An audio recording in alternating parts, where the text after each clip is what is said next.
Chapter 8. The Hunters. Thad rode Bullet, not from choice because Scarponi was riding Little Bit. Thad made no argument about it. He was biding his time. He had adorned Bullet with feathers and paint. Except for certain thoughts inside, he felt like a real Comanche. He could not have looked much like an Indian boy, for the walnut dye was wearing off, and his freckles and his light-colored hair were growing in again. Several of the young braves went with them, their bodies bare except for breechcloth and moccasins, and a few feathers in their hair. A buffalo robe was rolled and tied to the back of each saddle. The nights were still cold, although spring was on the way. Reaching the region where scouts had reported antelope, they searched the horizon. At last, one of the young men called with suppressed excitement, "They go there!" Whistling Dog and one of the other braves each put an antelope's head, completed with horns on his head. It gave a realistic imitation of a living antelope. The hunters dropped from their ponies and left them with one of the boys. Then they crept toward the slope where the game that had been spotted, each holding a dried tumbleweed in front of him. Soon Whistling Dog gave them a signal to lie quietly where they were. They watched until a herd appeared not far away. Then a white rump showed as the animal turned its back toward the hunters. Whistling Dog slowly raised his lance with the white cloth attached to its point. This he held very still. The only movement was the fluttering of the cloth in the breeze. Antelopes are curious creatures and will risk their lives to investigate something strange. The antelope on the slope threw his head back again, and almost immediately 8 or 10 more heads appeared. Then they were lowered again as the animals resumed their grazing. Again, Whistling Dog raised the lance. The first antelope took a step or two toward the hunters while the others watched.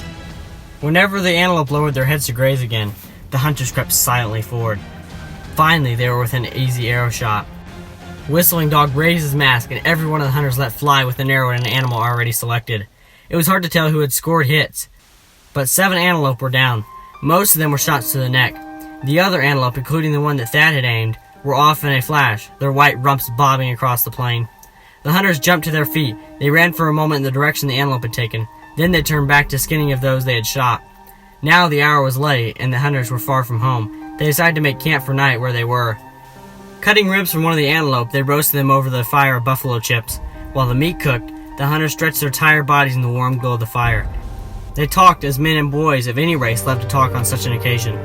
Scarponi and Thad sat beside each other, each holding a piece of meat on forked sticks. It was a time when friendly talk, even between enemies, came easy. Scarponi kept a running conversation with Thad, most of it about the events of the day. Then he said, "Spotted Boy, I saw you before 2 lances found you at the creek." "When did you see me?" Thad asked. "With Long Arrow, I followed you and 2 women on the horses. We shot arrows at you, but we did not try to hit you.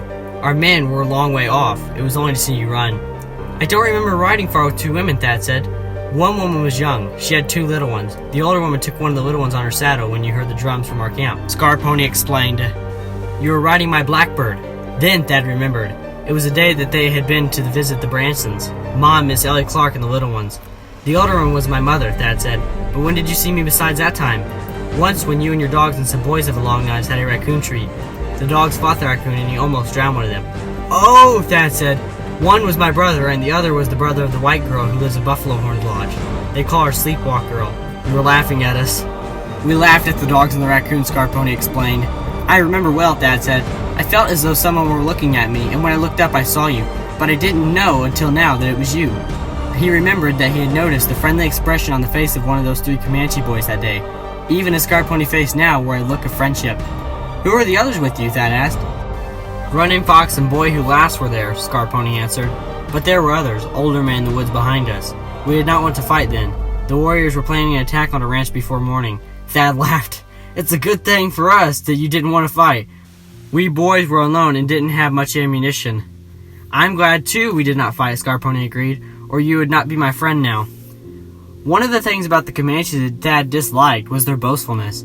After a buffalo hunt or a raid, the men told long-winded stories about the village fires, pompously describing their brave deeds. 2 Lances and his friend were even making a great story of their courage in capturing Thad at the creek. It was ridiculous to think it took any great bravery to capture a lone boy by surprise.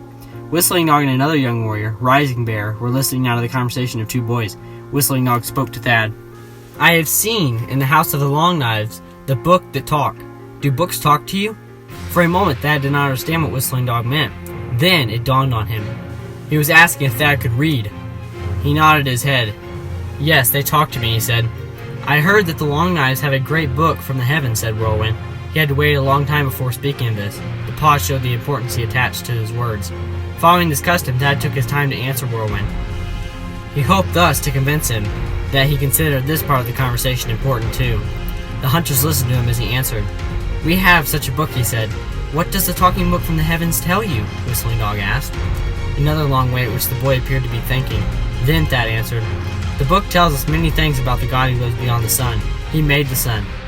"The sun gives us light," Whistling Dog said. "The sun merely warms us," Thad replied. "Does the book tell us how he made us feed our enemies?" Whirlwind asked. Thad gave this some long thought. He was trying to recall some of the scripture texts he had learned, but no one would come to his mind. The eyes of the other hunters were upon him, waiting for his answer. Finally, he had an inspiration. "The book tells us that the Father God sent his Son from heaven to tell us that we must love everybody. We must love even our enemies." As he spoke the words, Thad thought of the hatred he felt for these enemies. He was not paying heed to the teachings of the book himself. A long silence fell between, during which the boys and young men sat with bowed heads. He wondered what they were thinking. At last, Whistling Dog spoke quite reasonably. "If we love our enemies, he is no longer our enemy. How then can we kill him?" Thad pondered this question, then answered, "I reckon we couldn't." The subject was something beyond his power to explain, perhaps, he thought, and others found it as difficult. After a few bouts of wrestling in which Thad could hold his own with any of the other boys his age, the hunters rolled themselves in their robes and slept beside the dying fire. Thad, looking up at the far stars that he so often watched from home, felt himself a part of this wild life and these people. Still, there were times where he lay awake and longed for his own home and his own kind of people. There were guns in Yellow Cloud's camp, but not enough for all the braves. To Thad it seemed that the Indians were better marksmen with a bow and arrow or lance than with guns. He himself had never been an expert with bow and arrow as he had with a gun. So when Scarponi told him that they would be on a buffalo hunt and that the boys would be allowed to go along, he decided to ask Yellow Cloud to use one of the 2 guns that hung in his teepee. "I'm not so good at shooting with a bow and arrow as with a rifle," he explained. Yellow Cloud asked, "Can you bring down the buffalo with the gun?" "I think so," Thad answered, not wishing to make a definite promise. "Many buffalo have been found," Yellow Cloud said. "They will soon be gone to north, so we must get plenty of meat for our women to dry." "Then will you let me use the gun?" Thad asked again. "Maybe gun, maybe bow," was all the answer he got from Yellow Cloud as he turned back into his lodge. Before first daylight the following morning, Thad brought Bullet to the door of the lodge to saddle him for the hunt. As he did so, Yellow Cloud brought him the gun from behind his backrest. It was a muzzle loader, of course, as were many rifles of the time. As Thad sighted along the barrel, he wished he had given him time with it to get the feel of this one. The hunters rode northward, following the buffalo herd. They came on the buffalo at mid-morning, a vast black mass of animals grazing quietly in the sunshine. The hunters who had brought headgear now donned them and crept on foot toward their prey. The foolish buffalo scarcely lifted their head, so it was easy for the hunters to approach them in their disguise. Thad guessed there were many thousands of animals, for the black, slowly moving mass reached as far as the eye could see and well beyond. Thad was not at first permitted to fire his gun, for the Comanches had a system of buffalo hunting that to him seemed cruel. It kept the buffalo from becoming alarmed too soon, however, and enabled the hunters to get all the meat they needed before the animals should stampede. Running alongside the herd on their ponies, keeping pace with the buffalo, each lancer chose a beast and paced it until he had a good target. Suddenly, he leaned forward, his lance raised in both hands, and dove it into the loins of the buffalo. A backward heave of the hunter's body brought the lance point free in the wounded animal, and it fell. The poor beast was only wounded, and the lancer rode on after another target. He was followed by the boys and 1 or 2 old men who finished killing the wounded beast with a bow and arrow. Then some of the old men and women came to skin the carcasses. When at last the buffalo herd awoke to the fact that they were under attack and were alarmed by the smell of blood, Red Wolf gave the signal for those who carried guns. Until now the slaughter had been silent. Now Thad, with the others who had guns, raced alongside the frightened, madly running horde of animals. Thad shot one, dropped to the ground and reloaded, threw himself on his horse to race and shoot again. Several times he reloaded, raced, and shot, taking care that he hit a vital spot in each animal, aiming for the neck or at a point just behind the shoulder. He left no wounded animals to await the mercy of death. When the buffalo departed and the killing halted, a mile or more had been covered by hunters. The trail was marked by the carcasses of fallen animals, with women and old men at work on them. The hunters washed themselves at a little stream and returned to the campfires. The women were already roasting fat humps and ribs of buffalo. After a rest, the boys, still excited from the hunt, started a hand-matching wrestle. A boy placed the side of his foot against that of his opponent. Then, grasping hands, each endeavored to throw the other. Thad had noticed how challengeable and childish an Indian moods can be. One moment, Yellow Cloud might be laughing and joking with the women or playing with Blue Flower's baby. The next moment, he might take offense at some small thing and give the offender a beating. At first, Thad had been outraged at such treatment of a woman by a man, but it seemed to be the custom among the Indians. When it happened that Little Rabbit was the one punished, she would take out her ire on Blue Flower, slapping her, scolding her, and setting her at some difficult task. Sometimes it was Thad who caught the brunt of her anger. Thad had wrestled often with the other boys. One of the best wrestlers was Small Weasel, about the same age and size as Thad. Sometimes he was able to throw the other boy. Today, Thad threw Small Weasel 3 times in succession. Small Weasel was never the most handsome boy in Yellow Cloud's band. His eyes were small, glittering beads, close set in a face that were heavy pockmarked. Now as he leaped to his feet after his 3rd fall, his face was the mask of evil. Crazed with anger, and forgetting all the rules of the sport, he came up with a lance in his hand and threw it at Thad with all his might. Had it landed where he aimed, there would have been no more Spotted Boy, but Thad dodged just in time. It made only a deep flesh wound in the muscle of his upper arm. Small Weasel seized another lance, but Thad threw a rock at him, hitting Small Weasel in the forehead. The Indian boy dropped to the ground like a dead buffalo.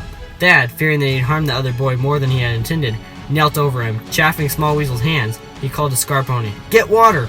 Scarponi came running with a gourd full of water. As Thad bathed the boy's face and head with it, Small Weasel opened his eyes and sat up, rubbing his head.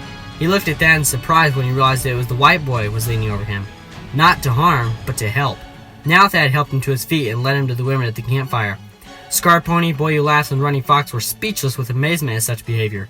In a perplexed tone of voice, Scarponi asked, "Why does Spotted Boy help his enemies? Small Weasel tried to kill you.